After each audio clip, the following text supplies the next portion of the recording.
नरमी दिखाने का काम नहीं चलेगा मालिक। लगाइए इसे 2 थप्पड़, झटपट करके सारा पैसा सूद समेत लौटा देगा। हाँ, मुझे और 2 दिन का समय दीजिए मालिक, मैं आपके पैसे चुका दूंगा। हाँ, पता नहीं किस मुहूर्त में तुम्हारे दादा ने मेरे परदादा से 300 रुपए उधार लिए थे। हाँ, मूलधन तो रहने ही दो, तुमने अब सूद के पैसे भी कुछ दिनों से नहीं चुकाए हैं। बोलो अब क्या करूं तुम्हारे साथ? मैंने पैसा देना बंद नहीं किया है मालिक, इस महीने जरा हाथ तंग था, इसीलिए समय से मैं नहीं दे पाया।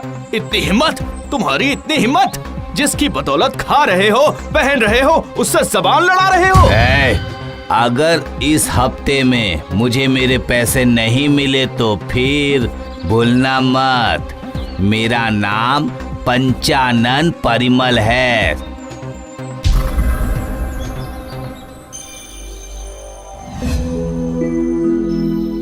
लेकिन महाजन का इस कुएं से क्या संबंध है, ये मेरी समझ में नहीं आया। कहानी तो यहीं से शुरू होती है। उस वक्त गांधी जी के भारत छोड़ो अभियान में युवक स्वदेश से जुड़ते जा रहे थे और दूसरी तरफ वर्ल्ड वॉर भी चल रहा था। इतिहास बताने की बजाय मुद्दे की बात करो तुम। वही तो बता रहा हूँ, इस कहानी से एक स्वदेशी का भी संबंध है। अच्छा, वो कैसे? माधव स्वदेशी आंदोलन से जुड़ा हुआ था। पुलिस की आंखों में धूल झोंक कर भागते भागते वो इस बिलासपुर में आ पहुँचा। घर में एक चावल का दाना भी नहीं है। घर की छत एक तरफ से टूट चुकी है, जो कभी भी किसी के भी सर पे गिर सकती है। ऊपर से सूद का ये बोझ। हम अभागों के ऊपर वाला कब अपनी कृपा बरसाएगा? ऊपर वाले ने हम जैसे गरीबों को अमीरों के इस्तेमाल के लिए ही बनाया है। कोई है? बहुत दूर से आ रहा हूँ बेटी, थोड़ा पानी मिल सकता है? बैठिए बाबा, बैठिए, खड़े क्यों हैं? आज से पहले कभी आपको इस गांव में देखा नहीं था। मैं कलिकापुर से ही आ रहा हूँ, लापतागंज जाऊंगा, लेकिन रास्ता भूलने की वजह से कहाँ आ गया कुछ समझ नहीं आ रहा है मुझे। इतनी तेज धूप में आपने इस गरीब की कुटिया में अपने कदम रखे हैं। पानी के साथ दो बताशे देने तक की हमें क्षमता नहीं है, माफ कीजिएगा।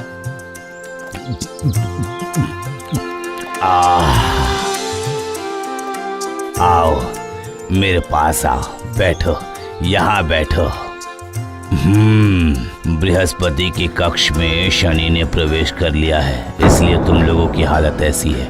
हमारी ऐसी हालत कभी ठीक हो जाएगी? बुरे हालातों में टूटना नहीं चाहिए बेटा। अब जब मैं यहाँ आ गया हूँ तो फिर चिंता की कोई बात नहीं। बोलिए बाबा, हमें क्या करना होगा बताइए। लाओ जरा अपना हाथ दिखाओ। एक उपाय है। कैसा उपाय बाबा?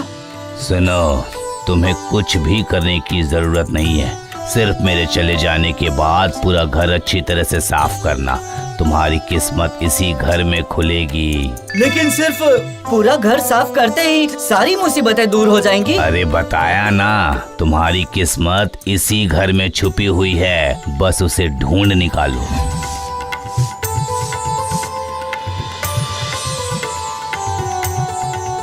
अजी सुनते हो क्या? देखिए, मुझे ये यहाँ से मिला है, इसमें कुछ लिखा हुआ भी है।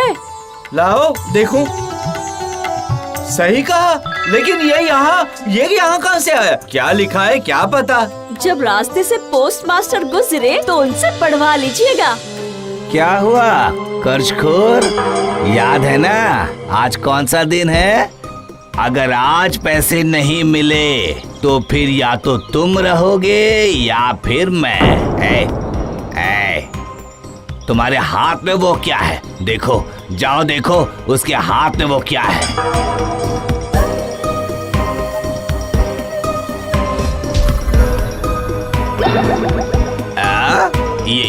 ये तुम्हें कहाँ से मिला? हाँ, वो मालिक, घर साफ करते समय चावल की बोरी में ये कागज रखा हुआ मिला। क्या लिखा हुआ है इसमें मालिक बताइए? वो कुछ नहीं, बस ऐसे ही लाइन खींची हुई है बस। अच्छा मालिक, तो फिर घर का सामान घर में ही रख देता हूँ।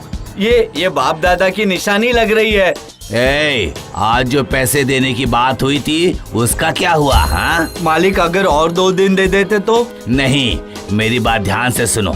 तुम अपनी जमीन मुझे दे दो। मुझे हर दिन यहाँ आकर तुमसे पैसे मांगना अच्छा लगता है क्या? हाँ? बोलो, अपनी जमीन मुझे दे दो, मैं तुम्हारा सारा उधार माफ कर दूंगा। नहीं मालिक, ऐसा नहीं हो सकता। अगर ये जमीन दे दूंगा तो रहूंगा कहाँ? डंडा मारकर भगा देते तो यही अच्छा होता।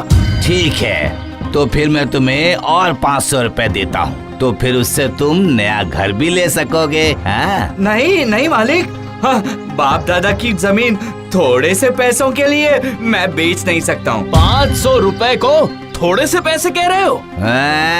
एक साथ कभी देखे भी हो 500 रुपए? ठीक है ठीक है ठीक है, मैं तुम्हें 1000 रुपए दूंगा। ठीक है ना? आज से ये जमीन मेरी हुई। नहीं मालिक, अभी की महंगाई में 1000 रुपए से क्या होता है? उसके लिए मैं बेघर नहीं हो सकता।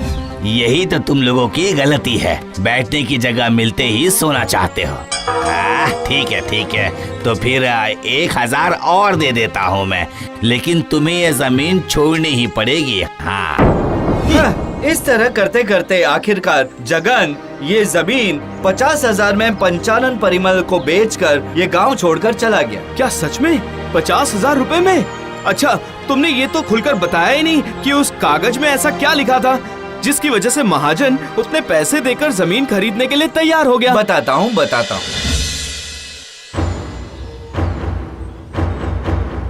मैं मोहम्मद फरदान मुगल सेनापति के द्वारा प्राप्त लाखों रुपए के कुछ बहुमूल्य रत्न बिलासपुर की जमीन के नीचे गाड़ रहा हूँ।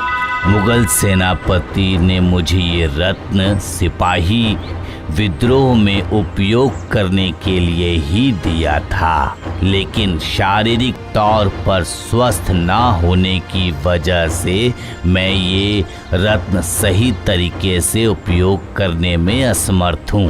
जिस किसी को भी ये रत्न मिले, उम्मीद करता हूँ वो इन रत्नों से मिले पैसों का प्रयोग सही तरीके से सही काम करने के लिए करे। माधव ने मोहम्मद फरदान वाली बात हिंदी में लिखी थी क्या? नहीं, माधव को फारसी आती थी, उसने फारसी में लिखा था। माधव ने वो कागज छुपा कर रखा था। कागज देखते ही महाजन की आंखें खुली की खुली रह गई थी और जाने से पहले माधव जगन से ये कहकर जाते हैं कि जय माँ छिन्न मस्तिका, इनका ध्यान रखिएगा माँ। सुनो, मैंने तुम लोगों की सारी बाधाएं दूर कर दी है, और एक बात का ध्यान रखना, तुम्हारी ये जमीन खरीदने के लिए कई लोग आएंगे, लेकिन 50,000 से कम कीमत में किसी भी हालत में मत बेचना। यही माँ का आदेश है। अच्छा, तभी जगन महाजन को 50,000 से कम कीमत पर जमीन बेचने के लिए तैयार नहीं हुआ। हाँ, बिल्कुल सही समझे।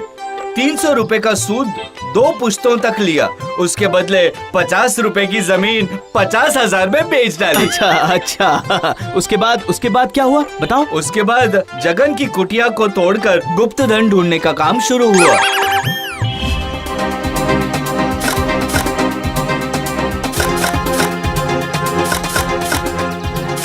मालिक, पिछले 10 दिनों से लगातार लोग कुदाल लेकर मिट्टी की खुदाई कर रहे हैं, लेकिन उसके बावजूद भी मुगल काल की एक फूटी कौड़ी तक नहीं मिली है। चुप। जरूरत पड़ने पर अगर पाताल भी खोदना पड़े तो उसे भी खोदकर मैं वो रत्न लेकर आऊंगा। नहीं, गुस्सा मत करिए मालिक। उम्मीद है पाताल लोक तक पहुंचने से पहले तो हमें मिल ही जाएगा।